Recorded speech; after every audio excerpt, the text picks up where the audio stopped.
இன்றைக்கு நடைபெறுகிற இந்த மாபெரும் விழாவினுடைய நாயகர் கலைஞர் அவர்களுக்கு இந்திய கம்யூனிஸ்ட் கட்சியினுடைய சார்பில் புரட்சிகரமான வாழ்த்துக்களை சொல்லி என் உரையை தொடங்குகிறேன். விழாவினுடைய தலைவர் மரியாதைக்குரிய பேராசிரியர் அவர்களே, திராவிட முன்னேற்ற கழகத்தினுடைய செயல் தலைவர் சகோதரர் மரியாதைக்குரிய ஸ்டாலின் அவர்களே, இந்த விழாவில் கலைஞரை போற்றியும் வாழ்த்தியும் உரையாற்ற வந்திருக்கிற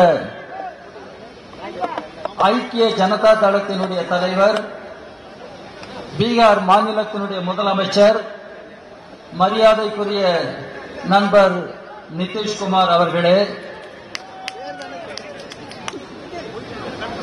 காஷ்மீர் மாநிலம் கொழுந்துவிட்டு எரிந்து கொண்டிருக்கிற இந்த நிலையிலும் கலைஞரை வாழ்த்த வேண்டும் என்பதற்காக காஷ்மீரிலிருந்து சென்னை வந்திருக்கிற தேசியவாத காங்கிரஸ் கட்சியினுடைய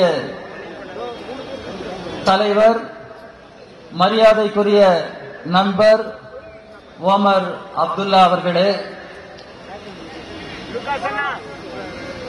மார்க்சிஸ்ட் கம்யூனிஸ்ட் கட்சியினுடைய பொதுச் செயலாளர் என்னுடைய இனிய தோழர் சீதாராம் யெச்சூரி அவர்களே, இந்திய கம்யூனிஸ்ட் கட்சியினுடைய பொதுச் செயலாளர் அருமை தோழர் சுதாகர் ரெட்டி அவர்களே, இந்திய நேஷனலிஸ்ட் காங்கிரஸ் கட்சியினுடைய தலைவர்களில் ஒருவர், மாநிலங்களவை உறுப்பினர் மரியாதைக்குரிய மஜித் மமன் அவர்களே, திரிணாமுல் காங்கிரஸ் கட்சியினுடைய பாராளுமன்ற மாநிலங்களவையினுடைய தலைவர் மரியாதைக்குரிய இனிய நண்பர் டெரிக் ஓப்ரைன் அவர்களே, முஸ்லிம் லீக் அமைப்பினுடைய தலைவர் மரியாதைக்குரிய காதர் மொய்தீன் அவர்களே,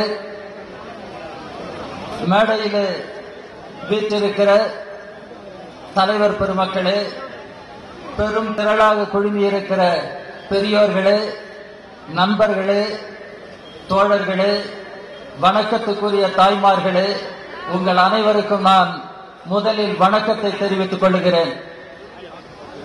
கலைஞரை பற்றி பேச வேண்டுமானால் பேசிக்கொண்டே இருக்கலாம். வரலாற்றில் அற்புதமான பண்புகளை கொண்ட சில தலைவர்களை அற்புதமாகத்தான் நாம் எதிர்கொள்ளுகிறோம். அப்படிப்பட்ட அற்புதமான பண்புகளை கொண்ட தலைவர்களில் ஒருவராக நாம் கலைஞரை பார்க்க வேண்டும். கலைஞருடைய தமிழ் எழுத்துக்கள், தமிழ் பேச்சுகளை நான் உங்களுக்கு சொல்லி தெரிய வேண்டும் என்பதில்லை.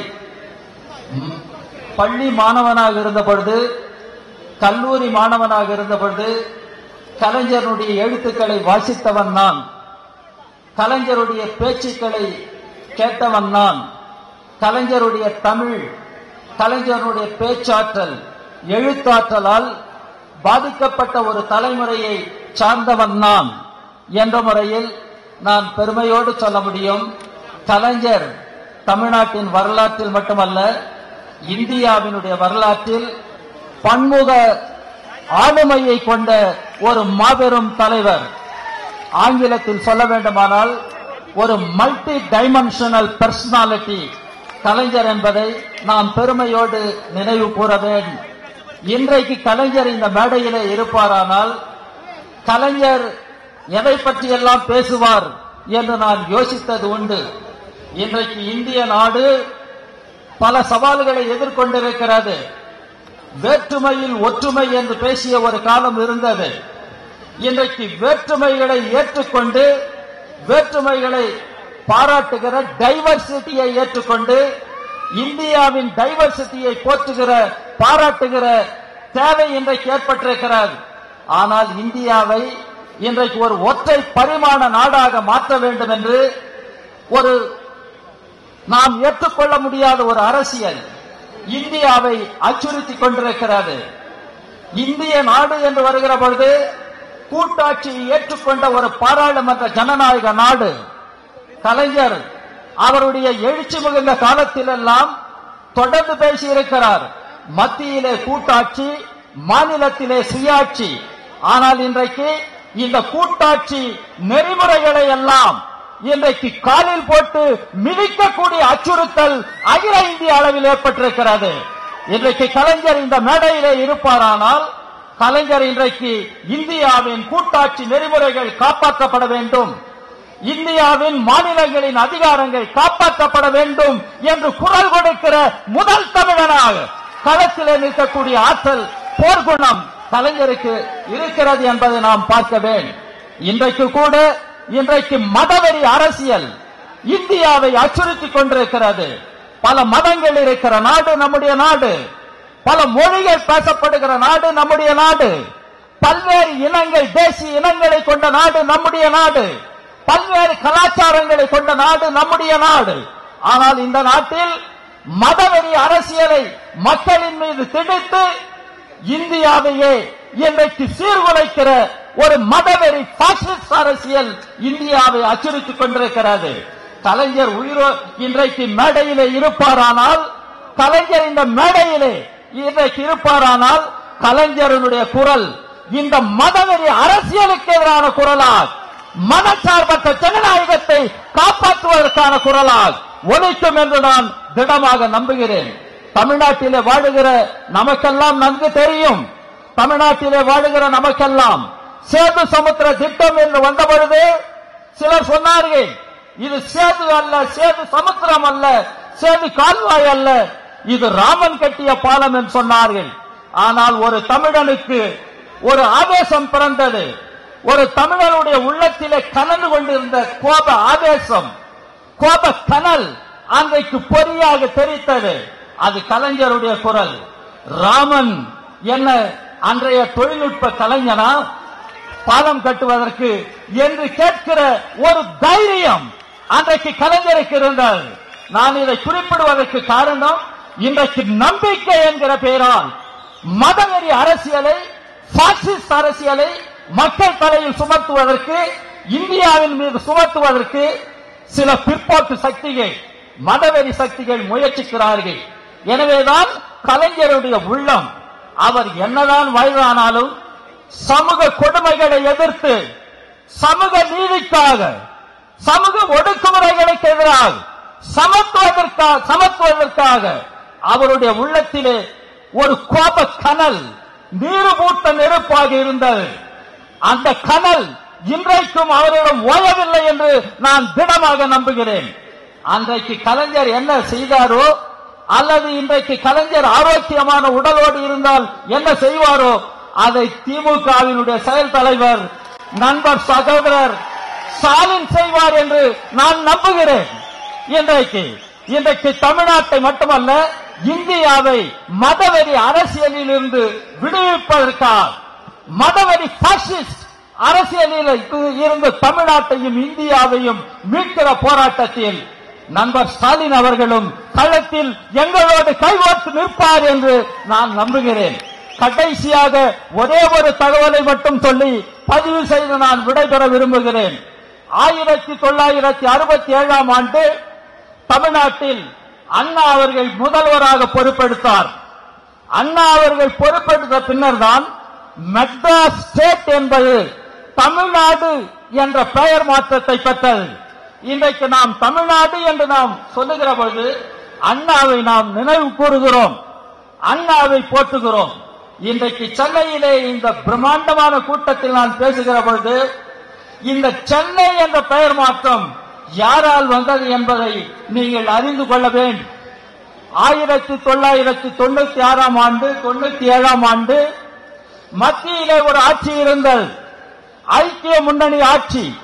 அந்த ஆட்சியில் உள்துறை அமைச்சராக இந்திய கம்யூனிஸ்ட் கட்சியினுடைய தலைவர் தோழர் இந்திரஜித் குப்தா அவர்கள் இருந்தார். அப்பொழுது தமிழ்நாட்டில் முதலமைச்சர் கலைஞர் அவர்கள்தான் மெட்ராஸ் என்பதை சென்னை என்று பெயர் மாற்றம் செய்ய வேண்டும் என்று அங்கே எழுதி அனுப்புகிறார். எழுதி அனுப்பியது மட்டுமல்ல, அதை நிறைவேற்ற வேண்டும், செய்து முடிக்க வேண்டும் என்று விடாமுயற்சியை மேற்கொண்டார். அதிகாலையில் அது 5 மணியாக இருந்தாலும் சரி, 6 மணியாக இருந்தாலும் சரி, கலைஞரிடமிருந்து எனக்கு தொலைபேசி வரும்.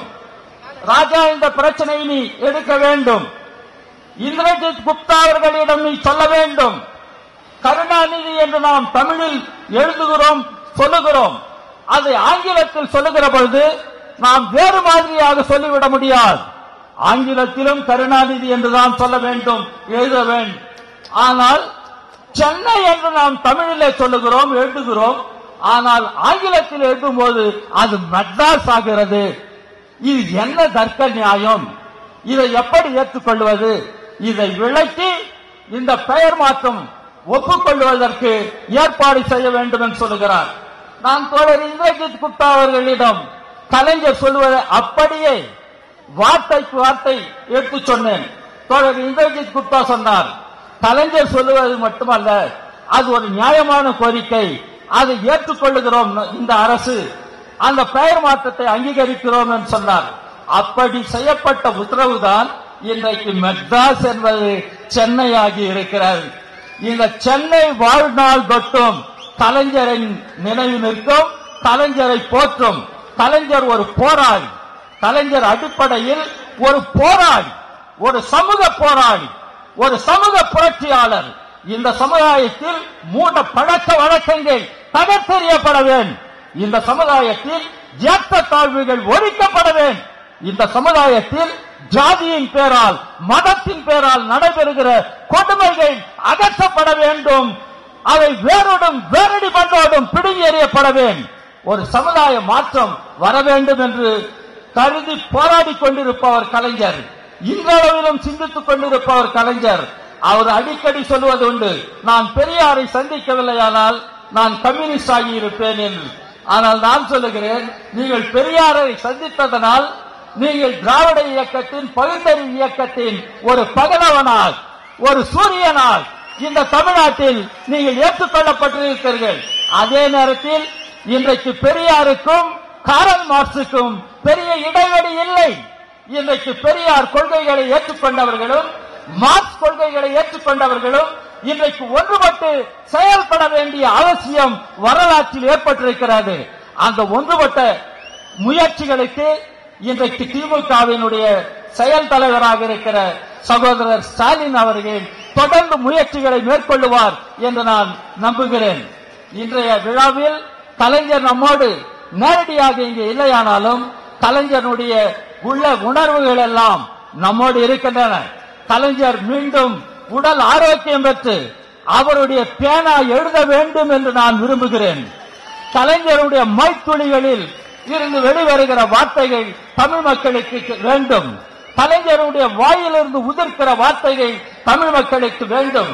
கலைஞர் நல்ல ஆரோக்கியம் பெற்று, நல்ல உடல்நிலை பெற்று மீண்டும் அவர்கள் செயல்பட வேண்டும் என்று இந்திய கம்யூனிஸ்ட் கட்சியின் சார்பில் அவரை வாழ்த்தி, அவருக்காக நடைபெறுகிற இந்த விழாவில் வந்திருக்கிற உங்களுக்கெல்லாம் நான் நன்றியையும் பாராட்டுகளையும் சொல்லி, கலைஞரை மீண்டும் நான் இந்த பிறந்த நாளின் போது வாழ்த்தி, இந்திய கம்யூனிஸ்ட் கட்சியினுடைய சார்பில், இந்தியா முழுவதும் இருக்கிற பொது உடைமை இயக்கத்தின் சார்பில் புரட்சிகரமான வாழ்த்துக்களை சொல்லி நான் விடைபெறுகிறேன். நன்றி, வணக்கம்.